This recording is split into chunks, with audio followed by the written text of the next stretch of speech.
O livro do profeta Malaquias. Ele viveu cerca de 100 anos depois que os israelitas regressaram do exílio babilônico. E a sua mensagem foi dirigida às pessoas que estavam morando em Jerusalém já há algum tempo. O templo tinha sido reconstruído e as coisas não estavam indo bem. Basta lembrar as histórias de Esdras e Neemias. Agora, quando os israelitas regressaram do exílio, as suas esperanças estavam bem altas. Eles iriam regressar e reconstruir as suas vidas e o templo, e todas as grandes promessas dos profetas se tornariam realidade. O Messias viria e estabeleceria o reino de Deus sobre Israel unificado e sobre as nações, e traria justiça e paz a todos. Mas não foi isso que aconteceu. Os israelitas que repovoaram a cidade foram tão infiéis a Deus quanto seus ancestrais, o que resultou em pobreza e injustiça. E assim, em Malaquias descobrimos o quão corrupta esta nova geração tinha se tornado. O livro foi concebido como uma série de disputas, e a maioria das sessões começam com Deus dizendo algo, fazendo uma reivindicação ou uma afirmação. E Israel discordará ou questionará a declaração de Deus. E Deus responderá e oferecerá a última palavra. Isso aconteceu 6 vezes. Nas primeiras 3 disputas, Deus expõe a corrupção de Israel, e nas últimas 3 ele confronta a sua corrupção. E a impressão geral que você tem desses argumentos e disputas é que o exílio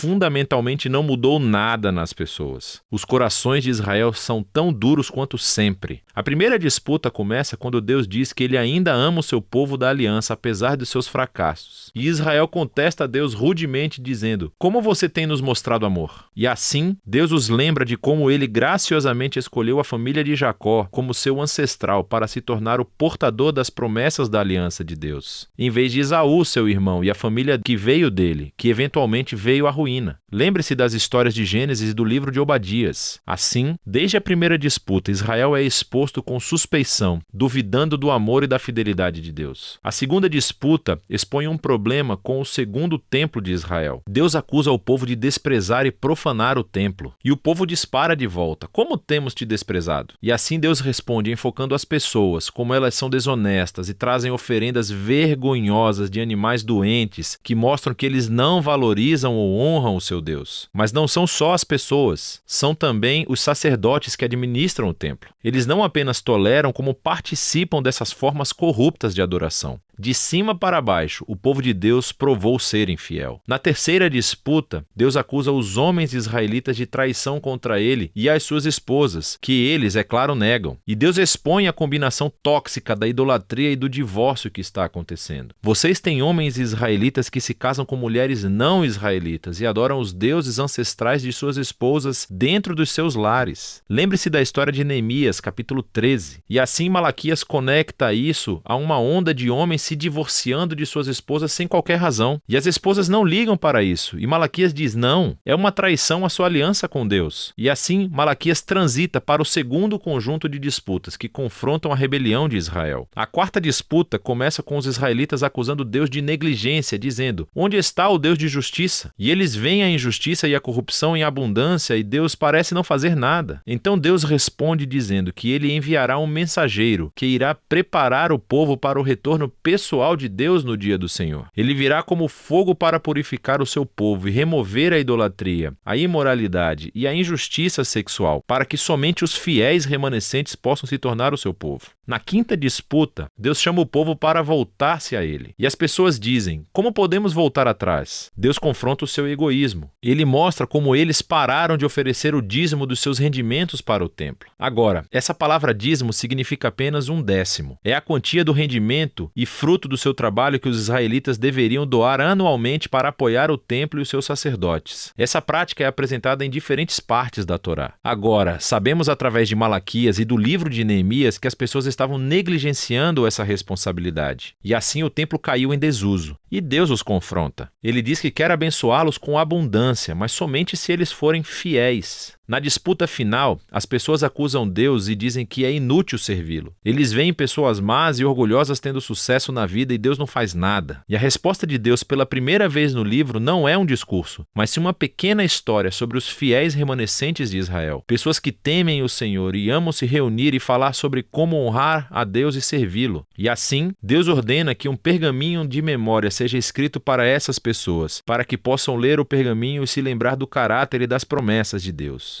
Malaquias aqui reflete sobre o dom divino das Escrituras, como elas nos apontam para o passado para lembrar o que Deus fez para inspirar fidelidade e esperança para o futuro, o que leva à conclusão do livro. Ele capta e desenvolve as imagens da quarta disputa sobre o dia do Senhor que está próximo, mas ela se desenvolve ainda mais. Ele diz que Deus designou um dia de purificação do julgamento que consumirá os iníquos dentre o seu povo. Mas o que a conclusão acrescenta é o futuro dos fiéis remanescentes, porque para eles o dia do Senhor não é uma ameaça, é motivo de alegria. Será como os raios do sol nascente que trazem cura e vida e esperança para o futuro. E assim, as disputas de Malaquias chegam ao fim. Mas há algo a mais nesse livro. Os 3 últimos versos não fazem parte das disputas e, na verdade, são um apêndice final, trazendo o fechamento não apenas para Malaquias, mas para toda a coleção da Torá e dos profetas. Então, primeiro, o leitor é chamado a lembrar da lei, ou da Torá, do meu servo Moisés. Isso lembra a história e as leis da aliança que você encontra nos 5 primeiros livros da Bíblia. Mas então ouvimos esse resumo dos livros dos profetas. Vou enviar o profeta Elias antes do dia do Senhor, que restaurará os corações do povo de Deus. Portanto, essa conclusão resume a Torá e os profetas como uma história unificada que aponta para o futuro. Israel foi redimido por Deus e eles o traíram através da sua rebelião e corações duros, quebrando as leis da Torá. Mas as Escrituras antecipam um dia futuro, quando Deus enviará um profeta, um Moisés, um novo Elias, que restaurará o povo de Deus e curará os seus duros corações. Lembre-se de todas as promessas de Deuteronômio, Jeremias e Ezequiel. E assim, esse apêndice final apresenta as Escrituras como um presente divino para ler, ponderar e orar. Eles dizem a verdade sobre a condição humana, sobre o nosso egoísmo e o nosso pecado, mas também anunciam a promessa de Deus de que um dia ele enviará um mensageiro e depois compareceria pessoalmente para enfrentar o mal, restaurar o seu povo e trazer a sua aliança. E é dessa esperança futura de que tratam Malaquias, a Torá e todos os profetas.